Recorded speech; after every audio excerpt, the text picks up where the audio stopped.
नमस्कार। आज जो कोरोना पीरियड है उसमें सबसे ज़्यादा जो असाध्य रोगों से पीड़ित रोगी हैं उनको सबसे ज़्यादा खतरा है। ख़ास तौर पे जो किडनी पेशेंट हैं, जो शुगर के डायबिटीज़ के पेशेंट हैं, जो हार्ट डिजीज़ के पेशेंट हैं, तो उनको बहुत ही ज़्यादा इस रोग से खतरा है। उनको चांसेस रहता है कि ये कहीं उसको पकड़ना ले कोरोना और उसकी गिरफ्त में ना आ जाए। तो ऐसे पेशेंट कैसे बचाव हो सकता है? क्योंकि ऐसे पेशेंट को अगर बहुत सारा देखा है, बहुत सारे किडनी पेशेंट जो हैं वो अगर उनको ये प्रॉब्लम आई है किसी को, या बहुत सारे हमें फ़ोन आते हैं कि ऐसे ऐसे उनको कोरोना पॉजिटिव हुआ है, तो क्या करें? क्योंकि विडंबना ये रहती है कि ऐसे पेशेंट को जब एंटीबायोटिक ड्रग्स दी जाती हैं या एंटीवायरल ड्रग्स दी जाती हैं तो उनकी किडनी क्रिएटिनिन और ज़्यादा बढ़ता है। तो वो एक रोग को ठीक करते करते वो एक जो बीमारी है, जो पहले ऑलरेडी बीमारी है, वो इतनी बढ़ जाती है कि उससे भी जान को खतरा हो जाता है। तो ऐसे कैसे मैनेजमेंट कर सकते हैं ऐसे पेशेंट? तो मैं ये बताना चाहता हूँ कि ऐसे पेशेंट जो कि डॉक्टर दर्शन का ट्रीटमेंट नहीं करवा रहे, क्योंकि डॉक्टर दर्शन का अगर ट्रीटमेंट चल रहा है, उसको प्रॉब्लम आ गई तो जो मेडिसिन उनकी चल रही है वो रक्षा करेगी, एंटीबायोटिक का से ज़्यादा नुकसान होने नहीं देगी पेशेंट को वो मेडिसिन, क्योंकि उसमें सभी तरह की हर्ब्स जो किडनी को स्टिमुलेट करने वाली हैं वो पेशेंट खा रहा होता है। तो ऐसे पेशेंट जो कि डॉक्टर दर्शन का ट्रीटमेंट नहीं करवा रहे, तो वो कैसे बच सकते हैं? मैं उनके लिए मैं खास जो है वह मैं बताना चाहता हूँ कि ऐसे पेशेंट्स को आप पुनर्नवा, गोखरू, कासनी, वरुण और गिलोय, इनका काढ़ा, इनका ये सारी चीज़ें, जैसे गोखरू है तो थोड़ा ज़्यादा ले लीजिए, उसमें गोखरू आप 3 ग्राम डाल सकते हैं, पुनर्नवा 3 ग्राम डाल सकते हैं, वरुण 2 ग्राम डाल सकते हैं, कासनी 1 ग्राम डाल सकते हैं। तो उनको आप करके ऐसे उनको जौंकुट करके इन चीज़ों को आप उनको उसमें जो है जौंकुट करने के बाद उनको 2 गिलास पानी में डाल के जब 1 कप रह जाए, गर्म करना है उसको फ्राई पैन पे या उसमें कढ़ाई में, तो उसको जब 2 गिलास का जब 1 कप रह जाए तो उनको छान करके पिलाना है। इससे क्या होगा कि ऐसे पेशेंट्स के जो साइड इफ़ेक्ट्स हैं, जो वो मेडिसिन कोरोना की इंग्लिश मेडिसिन ले रहे हैं, जो एंटीबायोटिक ले रहे हैं, तो उनको वो प्रॉब्लम आएगी नहीं। और अगर माइल्ड उनको प्रॉब्लम है तो अभी जो मैंने कोरोना का मैं आपको बताऊंगा, जो कोरोना के लिए आप घर पे क्या कर सकते हैं, होम रेमेडीज़ क्या कर सकते हैं, कैसे इम्यूनिटी को बूस्ट कर सकते हैं, तो आप उसको फॉलो कर सकते हैं सारे पेशेंट। तो इससे क्या होगा, ये एक बीमारी से बचते बचते जो पहले बीमारी है, जो पहले से ही जानलेवा रोग है, वो और ज़्यादा प्रमोट नहीं होगा, और ज़्यादा वो बीमारी हमें नुकसान नहीं करेगी, किडनी और फेलियर की तरफ नहीं जाएगी और पेशेंट जो है वो बचा रहेगा। तो आपने इस वीडियो को पूरा सुनना है कि आप कोरोना से कैसे बच सकते हैं, इम्यूनिटी को कैसे क्रिएट कर सकते हैं, आप क्या क्या कर सकते हैं। इसको सुनने के बाद आप किडनी जो पेशेंट हैं वो अपना बचाव कर सकते हैं। आज जो कोरोना के कारण आज पूरा विश्व त्राही त्राही कर रहा है। आज हर मानव ये सोच रहा है कि मैं इससे कैसे बच सकता हूँ। आज हर किसी के मन में ये क्वेश्चन उठ रहा है कि क्या अगर मुझे ये बीमारी हो गई तो मैं इससे बच पाऊँगा।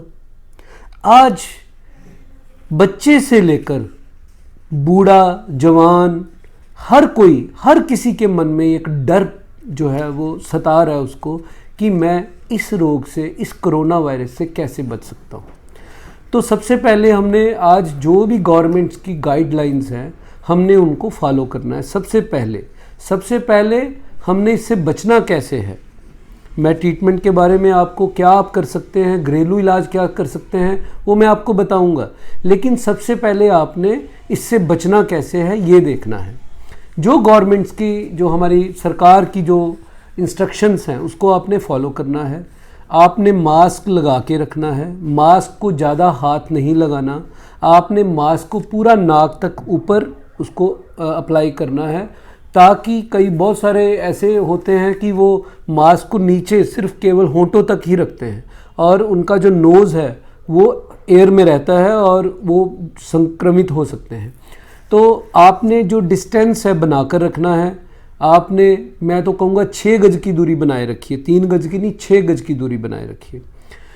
क्योंकि ये जो वेरिएंट है कोरोना का, और इसके बारे में बहुत सारा आज हमारे साइंटिस्ट भी उलझे हुए हैं उनको भी नहीं पता चल रहा है कि ये इससे हम कैसे पूरी तरह से बच सकते हैं। तो सबसे पहले जो गवर्नमेंट की गाइडलाइन है वो आपने उसको फॉलो करना है। सेकेंडली, अगर कोरोना वायरस आपको हो ना, इसके लिए आप अपने इम्यूनिटी को कैसे आपने अपनी इम्यूनिटी को बढ़ा के रखना है ताकि, क्योंकि देखिए कोरोना वायरस अगर बहुत सारे अगर कोई झुंड है आदमियों का और उसमें एक कोरोना वायरस संक्रमित को खड़ा कर दिया जाए तो सबको नहीं होगा, वो बहुत सारे बच जाएंगे। क्यों? वो बचेंगे जिनकी इम्यूनिटी जो है वो बहुत ज़्यादा है और कोरोना उनके अंदर एंटर हो ही नहीं पाया। ऐसा जब वो टेस्ट करवाते हैं तो पता चलता है। तो हमने अपनी इम्यूनिटी को कैसे स्ट्रांग करना है, ये इसके बारे में विचार करने की ज़रूरत है। और इम्यूनिटी कैसे स्ट्रांग हो सकती है? हम अधिक से अधिक प्राणायाम करें। हमें प्राणायाम नहीं भी करना आता तो हम कम से कम डीप ब्रीदिंग करें। डीप ब्रीदिंग हम कर सकते हैं और ज़्यादा से ज़्यादा कर सकते हैं। अपनी जो हमारे जो फेफड़े हैं, जो हमारे लंग्स हैं, उनको फुलाएं, थोड़ा स्टे करें वायु को वहाँ और फिर धीरे धीरे छोड़ें। ओम के उच्चारण के साथ अगर हम ऐसा करते हैं तो बहुत ही अच्छा है। और इसी तरीके से जो हम योग प्राणायाम की बात करते हैं, एक्सरसाइज की बात करते हैं, हम रनिंग कर सकते हैं जिसमें सांस ज़्यादा चढ़ता है और हमारे अंदर जो फेफड़ों की जो हमारी एक्सरसाइज है वो ज़्यादा होती है। वो एकदम से थकने से ऑक्सीजन को छोड़ते हैं, कार्बन डाइऑक्साइड को छोड़ते हैं, ऑक्सीजन को ग्रहण करते हैं। तो इस तरह से कोई भी एक्सरसाइज कर सकते हैं। फिर आता है डाइट का हमने खास ध्यान रखना है। डाइट कौन सी ऐसी डाइट लें कि हमारी इम्यूनिटी बढ़े? सबसे पहले हमने वो डाइट लेनी है जिसमें 70% जो हमारा वाटर बेस्ड डाइट हो, जो हमारी जल्दी पचने वाली डाइट हो, जो प्लांट बेस्ड डाइट हो। जैसे उसमें फल हैं, कोई भी 3-4 तरह के हम फल वो हम ज़्यादा से ज़्यादा यूज़ करें। हम जो हमारी रॉ वेजिटेबल्स हैं जिसको हम सैलड बोलते हैं वो हम ज़्यादा से ज़्यादा प्रयोग करें। बाकी हरी सब्जियां हम खाने में जल्दी उसको ज़्यादा बनाएं, उसको ज़्यादा खाएं। दालें हम खा सकते हैं, हम चोकर वाली रोटी खा सकते हैं, आटे वाली। ज़्यादा फ्रिज का लंबे समय से रखा हुआ खाना नहीं खाना, कोशिश करनी है 40 मिनट के अंदर उसको कंज्यूम कर लेना है। फिर मैं आपको बता रहा हूँ, जो चीज़ें मैं आपको बता रहा हूँ ये मेरी जो मेरा एक्सपीरियंस है और हम जो अपने पेशेंट्स को बोलते हैं, जो ऐसा पेशेंट करते हैं मैंने देखा ही नहीं है कि वो कोरोना से उसको प्रॉब्लम आई हो। अगर किसी को प्रॉब्लम आई है तो पता ही नहीं चला कहाँ गई। तो इस तरीके से आप भी इसका फ़ायदा उठा सकते हैं। आपने डिब्बा बंद भोजन नहीं लेना, ज़्यादा ठंडे पदार्थ नहीं लेने, आपने बासी चीज़ें नहीं लेनी, आपने जल्दी पचने वाली चीज़ें लेनी है। जैसे मैंने आपको बताया 70% raw plant based diet.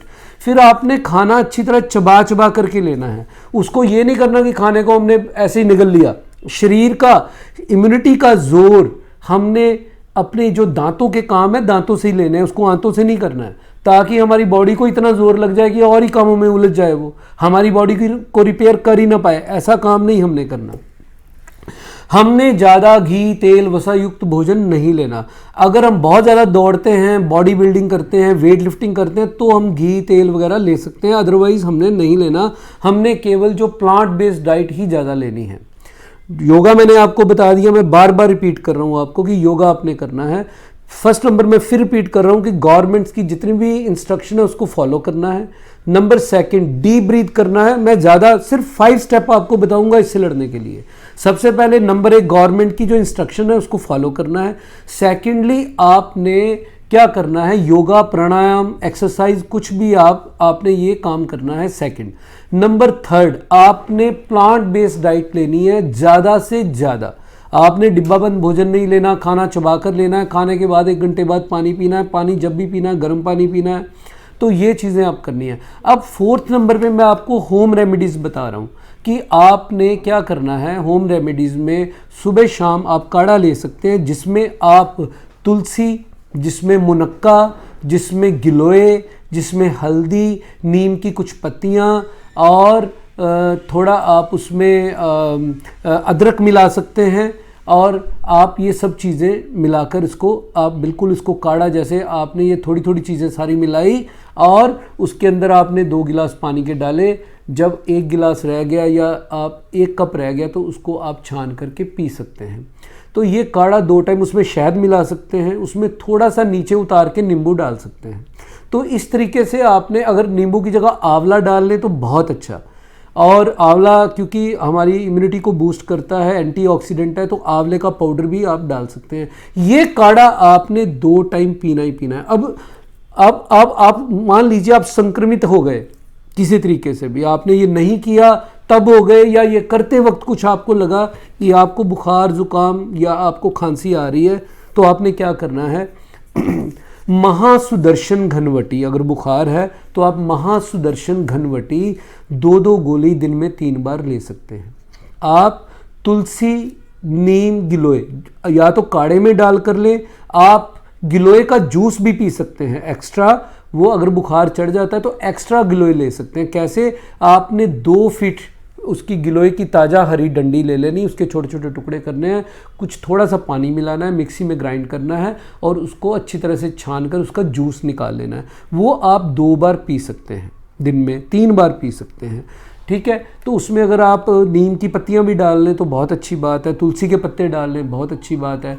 Otherwise आप उसका काढ़ा जो मैंने सुबह बताया वो आप ले ही सकते हो। तो आपने अगर आपको थोड़ा हो गया इन्फेक्शन या कुछ बुखार जुकाम तो आप ये एक्स्ट्रा करके ले सकते हैं। महासुदर्शन घनवटी 2-2 गोली दिन में 3 बार ले सकते हैं। और अगर आपको लग रहा है कि आपको कुछ गले में इन्फ्लामेशन है या आपको डर सता रहा है वायरस का, तो मैं आपको एक बहुत ही अच्छा एक स्टीक जो फार्मूला मैंने देखा है कि बहुत हमारे पेशेंट्स को मैं उनको बताता हूँ और वो उनका जो है वो ठीक हो जाता है गला। और जो कोरोना है या जो कोरोना संक्रमण है वो बहुत ज़्यादा फैल नहीं पाता उससे। आप अगर आपको बाकी आपने डॉक्टर की जो लोकल डॉक्टर है उसकी सहायता तो आप ले ही सकते हैं हॉस्पिटल, या आप अगर कोई ज़्यादा आपको कोई प्रॉब्लम आती है, आएगी नहीं लेकिन मुझे विश्वास है, लेकिन अगर आपका पहले से ही संक्रमण अधिक हो चुका है तो आप हॉस्पिटल में जाकर चेकअप करवा सकते हैं। लेकिन साथ के साथ आप घर में ये चीज़ें जो मैं आपको बता रहा हूँ वो आप कर सकते हैं, आपको बहुत ज़्यादा हेल्प मिलेगी। और आपको एक मैं सिंपल चीज़ बता रहा हूँ जो बताने वाला हूँ, सितोपलादी चूर्ण ये 3 बार ले सकते हैं दिन में। और अगर आपका कफ नहीं निकल रहा तो उसमें टंकन भस्म मिला सकते हैं, सितोपलादी चूर्ण और टंकन भस्म मिक्स करके ले सकते हैं शहद में, तो कफ रुका हुआ बाहर आएगा। तो आपका जो वायरस है वो ज़्यादा प्रभावी ना हो, गले में जो एक लेयर क्रिएट करने के लिए, हम एक सुरक्षा कवच क्रिएट करने के लिए फिटकड़ी बहुत फ़ायदेमंद है। फिटकड़ी को आप जो हमारा तवा रहता है उसको, उसके चूर्ण को थोड़ी फिटकड़ी, लाल फिटकड़ी ले लीजिए, फिटकड़ी, लाल फिटकड़ी जिसको हम एलम बोलते हैं या सफ्टिका बोलते हैं, उसको हम ले सकते हैं। उसको आपने क्या करना है कि तवे के ऊपर जो फिटकड़ी है उसको, पाउडर को रख करके उसको गर्म करना है और वो बिल्कुल पानी जैसी हो जाएगी, फूल जाएगी। बाद में उसको जब वो पूरी पानी जैसी हो जाए फिटकड़ी तो उसको उतार लेना है तवे के ऊपर से, तवा नीचे कर लेना है और ठंडी होने पर उसको खुरच करके उसको वहाँ से तवे से हटा करके उसका पाउडर बना लेना है बिल्कुल बारीक। तो वो हम क्या कर सकते हैं, 1 से 2 रत्ती 125 से 250 मिलीग्राम, 1 ग्राम का मतलब चौथा हिस्सा, उसको आप शहद में मिलाकर चाट सकते हैं दिन में 3 बार, इतनी। या अगर आपका गला खुश्क है, एलर्जिक है, आपको ऐसे लग रहा है एलर्जी हो गई है, तो थोड़ा सा 4 टीस्पून जो घी है गाय का या कोई भी घी लेके उसके अंदर आप 1/4 125 मिलीग्राम से 250 मिलीग्राम तक उसमें डाल करके उसको आप थोड़ा उसको चूस सकते हैं और उसको आप निगल सकते हैं। तो उससे क्या होगा, आपके जो गला है उसके ऊपर एक सुरक्षा कवच बनेगा।